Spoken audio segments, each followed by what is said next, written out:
What's going on, everybody? Today we're going to be talking about the top 7 things you should know about Madden 17 as of right now.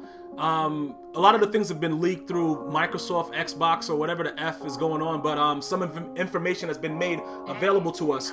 Number 1, the improved franchise mode. I don't know if you guys are really into CFM, but I used to be really into CFM, but it really took a turn for the worse this year. I didn't enjoy it at all. I was going to try to do it like I usually do and have like a league, but I just couldn't tolerate the ridiculousness. It definitely went away from some of the other things that made it good. 25, 15, it was some really good things there. A lot of the patches that they put out actually helped it, but it wasn't enough. I really lost the desire to play CFM this year. I stuck to Ultimate Team until more recently I started playing Salary Cap. Never was really into Draft Champions.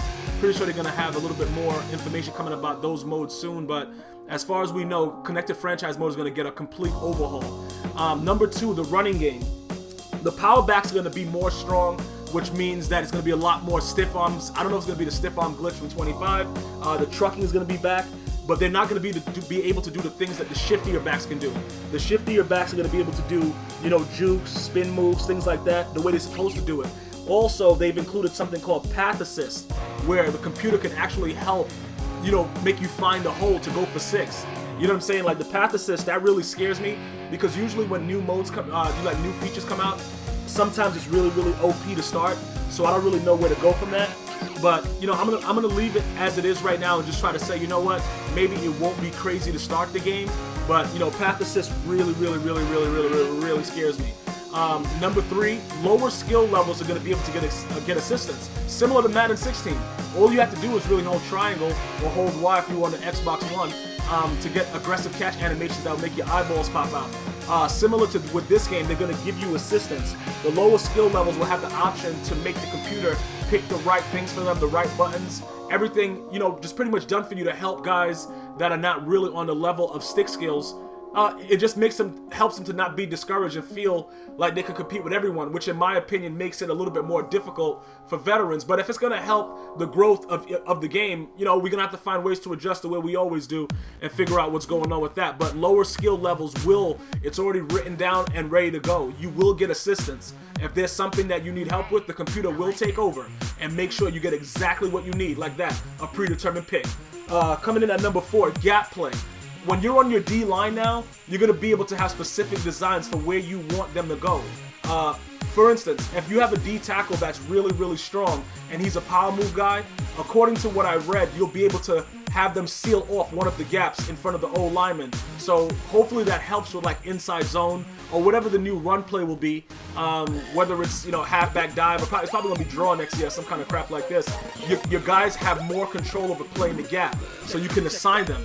And that's pretty much called gap play, where you set your guys to cover that gap so that the guy doesn't keep, like right there, the outside could be considered that, somebody's coverage. You could set a guy, but it's not like a contain. It's a specific type of feature that they're calling gap play. That's supposed to help with those type of things.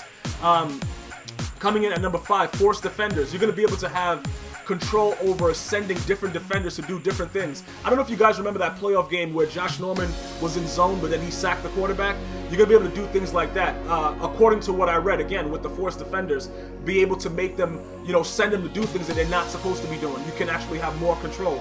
I think that they're trying to give a little bit more of control over user than they did in Madden 16. So they're trying to address certain issues while still adding newer features to help the game continue to grow. So coming in at number 6, this right here was very interesting to me because it seems like they're listening. The improved zone coverage. If you guys know about zone this year, they do not play zone coverage.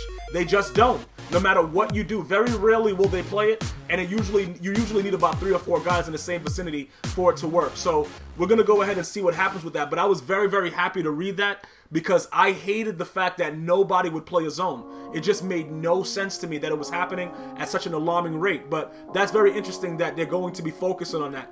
And then finally, number 7, special teams. More trick plays. You'll be able to ice the kicker, similar to how it was in NCAA, which is really good. But I guess that only would probably work more in franchise.